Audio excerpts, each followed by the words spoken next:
This is our Oldsmobile Toronado we just got for free, and when we went to start it, everything was fine except for the carburetor was completely seized. So we pretty much just had to knock it with a hammer and chisel until it was set at a good idle speed that we could drive it back.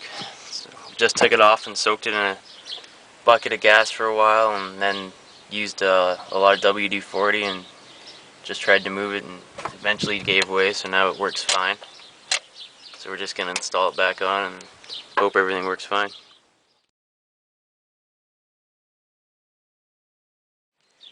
Everything's back together now, so we're ready to go for a rip around it.